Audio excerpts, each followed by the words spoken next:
नमस्ते। आज हम बात करेंगे मेडिकल शिक्षा और दवाइयों की सुरक्षा के बारे में। और हाँ, एक बात शुरू करने से पहले साफ कर दें, ये सारी जानकारी सिर्फ ट्रेनिंग और पब्लिक अवेयरनेस के लिए है, किसी पर उंगली उठाने के लिए नहीं। तो चलिए सीधे मुद्दे पर आते हैं। जरा सोचिए, एक इमरजेंसी वार्ड का सीन है। एक मरीज को लाया गया है, वो बेहोश है। डॉक्टर के पास सोचने के लिए ज्यादा वक्त नहीं है। हर एक सेकंड कीमती है। उन्हें फौरन ये जानना है कि आखिर हुआ क्या है। और बस यहीं से शुरू होती है असली चुनौती। इमरजेंसी में सही इलाज तभी हो सकता है जब सही वजह पता हो, और वो भी एकदम जल्दी।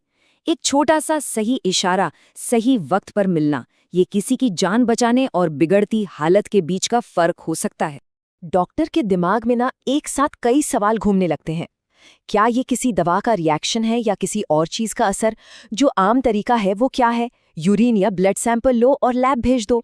लेकिन इसमें तो घंटों लग जाते हैं, और इमरजेंसी में इतना इंतजार कौन कर सकता है ना? तो सवाल ये है कि डॉक्टर उसी वक्त मौके पर फैसला कैसे लें।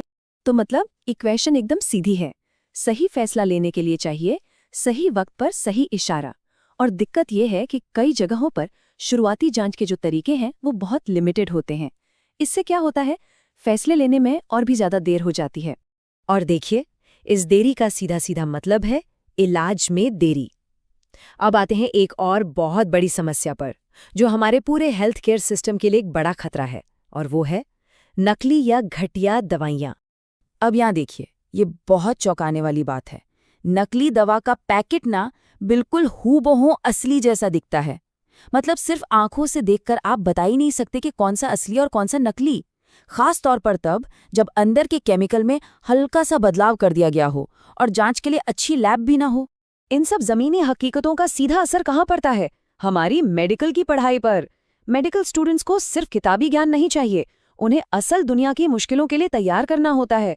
लेकिन होता क्या है, अक्सर ट्रेनिंग में प्रैक्टिकल चीजें छूट जाती हैं, जैसे कि मौके पर फैसला कैसे लें, रिकॉर्ड्स कैसे सही से मेंटेन करें, और सबसे जरूरी, मरीज की प्राइवेसी का ध्यान कैसे रखें। तो सवाल उठता है, इन सब मुश्किलों से निपटने के लिए क्या हमारे पास कोई सिस्टम है? जी हाँ, बिल्कुल है।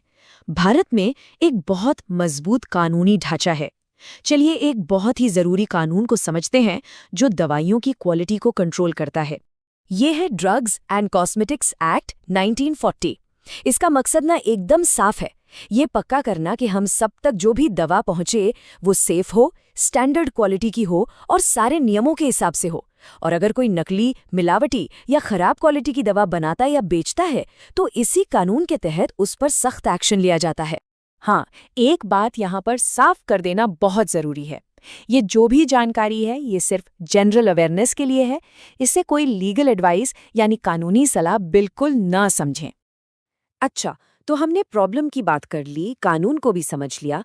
अब चलते हैं सॉल्यूशन की तरफ और देखते हैं कि कैसे टेक्नोलॉजी मेडिकल की पढ़ाई में एक तरह का रेवोल्यूशन ला रही है और स्टूडेंट्स को आने वाले कल की चुनौतियों के लिए तैयार कर रही है। अब देखिए, मेडिकल कॉलेजों में एक ऐसी टेक्नोलॉजी की ट्रेनिंग दी जा रही है जो कमाल की तेजी से काम करती है। उदाहरण के लिए मुंह की लार मतलब ओरल फ्लूइड से होने वाली स्क्रीनिंग। इसमें सैंपल लेने में लगते हैं सिर्फ 60 सेकंड और करीब 5 मिनट में ही शुरुआती नतीजे मिल जाते हैं। जरा सोचिए, इससे स्टूडेंट्स को कितनी प्रैक्टिकल ट्रेनिंग मिलती है। वो सीखते हैं कि असल दुनिया में मरीजों को कैसे संभालना है और जिम्मेदारी से फैसले कैसे लेने हैं। और इसको इस्तेमाल करने का तरीका भी बहुत आसान है। देखिए, पहला स्टेप सैंपल लेना, जिसमें कोई चीर-फाड़ नहीं होती। दूसरा स्टेप उसी वक्त रियल टाइम में उसे एनालाइज करना। और तीसरा स्टेप बस कुछ ही मिनटों में शुरुआती इंडिकेशन मिल जाता है। इससे इलाज किस दिशा में करना है ये तय करना बहुत आसान हो जाता है। इतना ही नहीं, एक और कमाल की टेक्नोलॉजी है जो दवाइयों को वेरीफाई करने के काम आती है। इसमें होता क्या है कि दवा के एक सैंपल को एक स्टैंडर्ड सैंपल से मिलाया जाता है और कुछ ही सेकंड्स में मालूम चल जाता है कि दवा असली है या नकली। ये नकली दवाइयों के खतरे को जड़ से मिटाने के लिए एक बहुत बड़ा कदम है ना? और ये टेक्नोलॉजी मेडिकल ट्रेनिंग के हर एरिया को कैसे बेहतर बना रही है वो यहाँ साफ दिखता है। इमरजेंसी मेडिसिन में इससे मौके पर सही फैसला लेने में मदद मिलती है। फार्मेसी की ट्रेनिंग में ये दवा की सेफ्टी और उसे वेरीफाई करने का कल्चर बनाती है। और मेडिको लीगल ट्रेनिंग में इससे स्टूडेंट्स स्टैंडर्ड डॉक्यूमेंटेशन और प्राइवेसी के नियम सीखते हैं। तो यहाँ सबसे ज़रूरी बात जो समझने की है वो ये है कि टेक्नोलॉजी का मतलब सिर्फ स्पीड नहीं है। इसका असली मकसद है रिकॉर्ड्स को सुरक्षित रखना, डॉक्यूमेंटेशन का एक स्टैंडर्ड बनाना और स्टूडेंट्स के अंदर एक डिसिप्लिन लाना कि इसका इस्तेमाल जिम्मेदारी से हो। और इन सब के ऊपर मरीज की प्राइवेसी वो सबसे पहले। तो आखिर में हम सबको किन बातों का ध्यान रखना चाहिए? पहली बात, दवा हमेशा किसी लाइसेंस्ड जगह से ही खरीदें। दूसरी, अगर किसी दवा की पैकिंग या उसके असर पर जरा सा भी शक हो तो फौरन डॉक्टर से बात करें। देखिए, मेडिकल की पढ़ाई में जब ऐसी टेक्नोलॉजी का इस्तेमाल होता है तो इससे भविष्य के डॉक्टर ज्यादा जिम्मेदार बनते हैं और नियमों का पालन करना सीखते हैं। इससे इलाज भी सुरक्षित होता है और दवा की क्वालिटी पर भरोसा भी बढ़ता है। तो ये सवाल हम सब के लिए है कि एक मरीज और एक नागरिक के तौर पर एक सुरक्षित हेल्थ केयर सिस्टम को बनाने में हम अपनी क्या भूमिका निभा सकते हैं।